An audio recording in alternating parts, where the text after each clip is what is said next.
Hola, hola, de nuevo su amiga Leslie Martínez en este nuevo podcast para ustedes, muy especialmente para el área educativa. Me presento de nuevo con ustedes, soy su amiga Leslie Martínez, soy estudiante de la maestría en educación especial en la Universidad IEXPO y actualmente estoy cursando la materia de aptitudes sobresalientes. Respecto a este tema, pues vamos a abordar un poco respecto a los mitos, a las realidades, a lo que son los conceptos de inteligencia, creatividad y un poquito más sobre la evolución de la inteligencia. Respecto a lo que vamos a estar abordando durante todo este podcast, esperamos sus comentarios y si no, bueno, vamos, así más por el momento, vamos a dar inicio. Un poquito de introducción, bueno, pues vamos a iniciar conociendo que probablemente tú en tu escuela, con tus compañeros, en tu familia o en tu red social, has encontrado alguna persona que sabe mucho, que tú lo identificas como el todo o como una cabecita o este, alguna palabra le has puesto a este niño. Sin embargo, bueno, vamos a identificar realmente cuáles son los mitos, cuáles son las realidades y qué es una persona superdotada.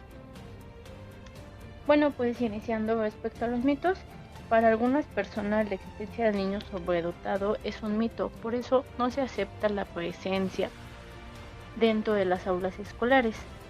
Los niños sobredotados sí existen, son aquellos genios que muestran cualidades extraordinarias o inimaginables, recordando algunos casos como Mozart. No es raro que se identifiquen de manera negativa, como lo mencionaba al inicio de este podcast, ante los demás. De ahí que a menudo sus compañeros los lleguen a llamar cerebritos, cabecitas, todo, super sabios, etc. Pero todo esto, como tú lo mencionas, el único fin es molestarlos y descargar la frustración por no tener las mismas cualidades que tú. Entonces, otras veces el ritmo de la clase es tan lento para los sobredotados que se aburren y empiezan a cometer actos que para muchos docentes reflejan indisciplina y dan mal ejemplo para el grupo, por lo que se les castiga y se les considera rebeldes o poco dedicados al estudio. En su casa con frecuencia no se les estimula lo suficiente o se les llega a ignorar por completo. Actualmente muchas personas quedan sorprendidas y admiradas por la facilidad con que los niños sobredotados se enfrentan a ciertas situaciones de la vida cotidiana o abordan otras de carácter científico, social o artístico. En este sentido, las cualidades propias del sobredotado ha generado expectativas, muchas de las cuales pueden ser falsas o que en algunos se considera al sobredotado como alguien fuera de serie. Entonces, todos estos son algunos de los mitos que se han abordado sobre este tema, sobre la dotación. En un principio, la sobredotación se llega a pensar que se tiene durante toda la vida. También se puede desarrollar algunas veces bajo ciertas condiciones, como lo menciona Renzulli. El sobredotado tiene todo para hacerla, puede triunfar en la vida sin ayuda. Sin embargo, esto no es siempre cierto, porque en ocasiones no se le da ese auge o no se le da el apoyo por parte de los padres, por parte de los docentes, debido a que no se tienen las herramientas necesarias para poderle apoyar. Se ha generalizado la idea de que el sobredotado siempre se siente siempre un gran gusto por la escuela y que nunca tiene ninguna dificultad en ella, pero que es capaz de destacar en todas las áreas y casi siempre sin recibir ayuda. Por consiguiente, pues se puede decir que obtienen muchísimas buenas calificaciones. También se ha llegado a pensar que agruparlos en clases especiales por ser un tipo elitista de la educación los vuelve soberbios y petulantes. Sin embargo, y por el contrario, trabajar con niños de su misma capacidad representa un mayor estímulo. Para algunas personas, el sobredotado es un niño o un joven que suele inspirar antipatía en los demás. Se ha llegado a pensar también que las habilidades especiales siempre son valoradas por sus familias, quienes se encargan de un óptimo desarrollo de las mismas. Otras consideran erróneamente que las personas que mejor identifican a estos niños son sus profesores más que sus padres o sus compañeros de clase. Si bien es cierto, el sobredotado no debería ser valorado exclusivamente por su capacidad intelectual. Existen opiniones que consideran que un sobredotado tiene un alto cociente intelectual. Entonces, para resumir los mitos más comunes entre los sobredotados, podemos decir que es fuera de serie, es alguien que tiene todo para hacerla, la sobredotación es algo que se tiene todo el tiempo, nunca tienen dificultades en la escuela, siempre gusta mucho de la escuela, siempre obtiene buenas calificaciones, siempre están motivados para sobresalir en la escuela. Son personas retraídas, requieren de elogio constante, es un todo, es hiperactivo, siempre es un genio, entre otros más. Pero esos son los mitos de la sobredotación.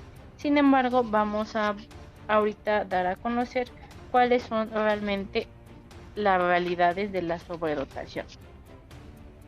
El niño sobredotado puede presentar dificultades específicas de aprendizaje. Al ser detectado como sobresaliente o muy brillante, se le puede atribuir desinterés o una actitud rebelde. A pesar de que en el campo cognitivo sobresalen, su experiencia emocional no aventaja a su edad, por lo que siguen siendo algunas personas inmaduras en muchos aspectos. A veces suelen frustrarse ante situaciones o personas que difícilmente pueden manejar o comprender esa frustración, que los puede conducir a un estado de confusión. Estos niños suelen presentar deficiencias en la escuela o llegar a mostrar algunos malos hábitos de estudio. En otros casos, sus valores y actitudes pueden ser divergentes, es decir, muy diferentes de los que la normatividad social establece, y provocar incomprensión, rechazo y desaliento por parte de los que lo rodean. Algunas de las características personales que evitan que estos niños sobresalgan, se puede decir que todos presentan problemas emocionales, reforzaría una idea general que hoy sabemos que es mítica. Por otro lado, afirmar que gozan de condiciones psicológicas extraordinarias sería totalmente falso. Lo que sí, un hecho seguro es que el niño sobredotado no está exento de padecer alguno de estos problemas o de encontrarse en algún momento de su vida con circunstancias inexplicables. El sobredotado en ocasiones puede presentar un bajo rendimiento como consecuencia de los rasgos personales que lo caracterizan, algunos de los cuales pueden ser desinterés, inadecuado control de impulsos, inconstancia en el desarrollo de tareas o actividades, capitalización de actividades negativas, dificultad para terminar sus tareas, problemas para iniciar sus actividades, miedo al fracaso, retraso en su programación, etc. Entonces, cabe mencionar que no el hecho de ser un sabelotodo o un sobredotado, como es lo cordial o lo más correcto mencionarlo de esa manera, pues no quiere decir que es algo bueno. Hay que darle esa prioridad y hay que darle ese estímulo y ese apoyo por parte de los docentes, por parte de los compañeros. Entonces, de tal manera que resulta muy común que discutan con sus padres, profesores o compañeros sobre las actividades que se desarrollan en el salón de clases, ya que para ellos algunas actividades pueden ser muy fáciles y pueden llegar a terminarlas en poco tiempo o antes de lo que indica el profesor. Muchos de estos niños cuestionan con mucha seriedad su identidad o la de los demás, así como el tipo de relaciones que establecen.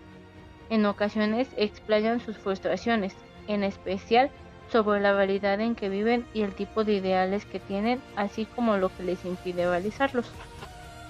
Sus niveles de comunicación son más avanzados que los de otros niños de su edad, por lo que casi siempre su expresión es precisa. Y de igual manera es común que por sí mismos descubran sus cualidades especiales, seleccionando el tipo de intereses y aptitudes que van determinando su futura elección vocacional. De acuerdo al autor, nos menciona 8 grandes derechos del sobredotado, que son derechos básicos por el simple hecho de ser niño, pero también por su condición y talentos excepcionales, los cuales se los voy a mencionar. Tiene derecho a asistir a clases, tiene derecho a hacer su mejor trabajo, a tener amigos que realmente lo entiendan, a continuar con la tarea a su propio ritmo, a ser tratado con respeto por padres, profesores y amigos, a contar con la libertad de elegir las ambiciones de su vida, a ser diferente y a comprometerse con la vida. De acuerdo a Judy Galbraith, en su libro Guía de Sobrevivencia para los Chicos Sobredotados, menciona estos 8 derechos, donde se debe de reconocer los derechos de los sobredotados, lo cual significa confiar en sus cualidades y potencialidades, así como intentar romper con esquemas tradicionales de enseñanza para permitir no solo una educación personalizada, sino también ofrecer programas especializados que se ajusten a sus necesidades. Entonces, después de haber abordado lo que son los mitos y las realidades del sobredotado, hay que aclarar lo que es el concepto de inteligencia y de creatividad, que suele resultar muy importante para estos niños sobredotados.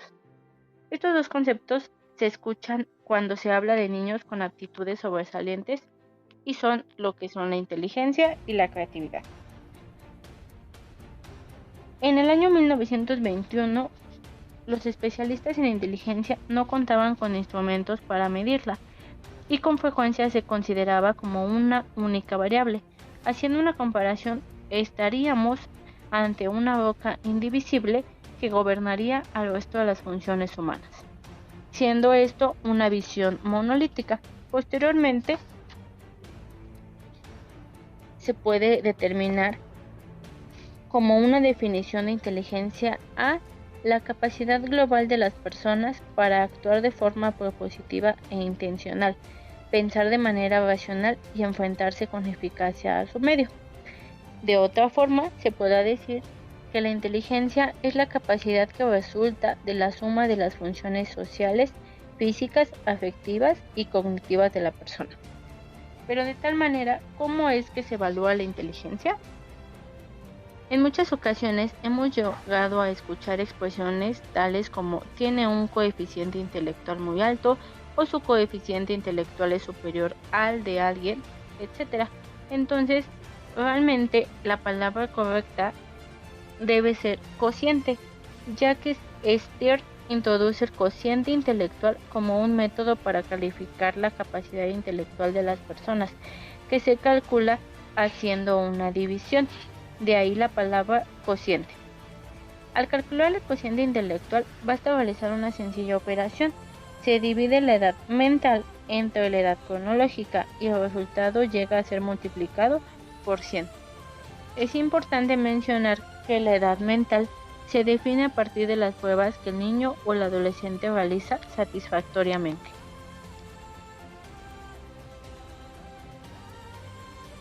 ¿Cómo obtener el cociente intelectual del niño? Aunque parezca sencillo, medir el cociente intelectual es un proceso largo.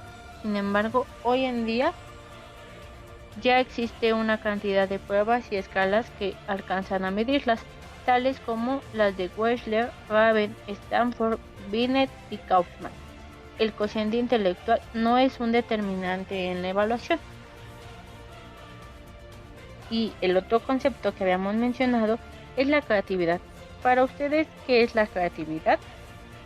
Bueno, pues es una capacidad del ser humano que siempre ha estado presente en el desempeño de las personas. Es un rasgo de la personalidad de algunos hombres a los que se les consideraba sobresalientes, como los artistas o los inventores, aunque hoy en día se sabe que todas las personas pueden ser creativas, hasta tú que me estás escuchando. Solo falta poder rescatar y saber cuál es tu creatividad o en qué ámbito eres creativo. Para poder definir con una definición integral, se puede decir que la creatividad es la capacidad específicamente humana que se desarrolla en diversos niveles, para la cual requiere de conocimientos y motivación por parte de la persona, así como de un soporte y reconocimiento de la sociedad en la que se vive. Una de las maneras más sencillas para entender la creatividad sería concebirla como una habilidad para trabajar con ideas, hechos y materiales en formas novedosas, inusuales o excepcionales. Y para que la creatividad pueda llegarse a su punto, algunos factores son la fluidez, la flexibilidad, la originalidad y la elaboración. Siendo que la fluidez es la capacidad para generar ideas o soluciones a un problema, es decir, la cantidad de respuestas de lo que se puede dar. La flexibilidad es la capacidad para producir diferentes ideas o soluciones a un problema. Esto ya va de la mano con lo anterior. La originalidad es aquella capacidad para producir respuestas inusuales, diferentes y únicas a un problema. Y la elaboración sería esa capacidad para desarrollar o ampliar las propias ideas o soluciones a un problema. Entonces, teniendo estos 4 factores, se puede llegar a tener la creatividad. Y sí, tú, radio escucha que nos estás escuchando, tú probablemente seas creativo en algo. Cuéntanos en los comentarios. Y finalmente, para poder terminar este podcast, vamos a abordar la definición de aptitudes sobresalientes. Son aquellos capaces de destacar significativamente del grupo social y del educativo al que se pertenece en uno o más de los campos del quehacer humano, científico, tecnológico, humanístico, social, artístico y o de acción motriz, pero al presentar necesidades específicas requieren de un contexto facilitador que les permita desarrollar sus capacidades personales y satisfacer sus necesidades e intereses para su propio beneficio. Entonces, estas son las aptitudes que necesita un niño, pero también este niño necesita un entorno en el cual se pueda desarrollar para poder facilitar y para poder mejorar sus aptitudes dentro del ámbito escolar. Entonces, pues derivado de lo expuesto, hay que mencionar 2 ideas principales. Una es respecto a que el comportamiento inteligente a partir de planteamientos cognitivos no es suficiente para elaborar pautas de intervención educativa para el desarrollo integral de los aprendices, sino que se hace necesaria una concepción más amplia y plural de la inteligencia que supere la centración en ambas perspectivas, de tal manera que nosotros podamos darle ese entorno completo a nuestros alumnos que hayamos identificado con alguna actitud sobresaliente. La teoría de las inteligencias múltiples, desarrolladas por Garnet y apoyada por los trabajos de Stenberg, nos menciona que es de carácter social, contextual y cultural la actividad inteligente. Por tanto, nos sitúan en otra dimensión de la persona en relación a sí misma y a los demás, en la cual es más fácil que a la vez que necesaria la comprensión global de la persona y su contexto para poder favorecer dentro de los procesos cognitivos a un mejor desarrollo educativo. Bueno amigos, esto ha sido todo por el día de hoy. Los espero en el siguiente podcast. No olviden seguirme y darle like a este audio. Y recuerden, yo soy su amiga Leslie Martínez. Hasta luego.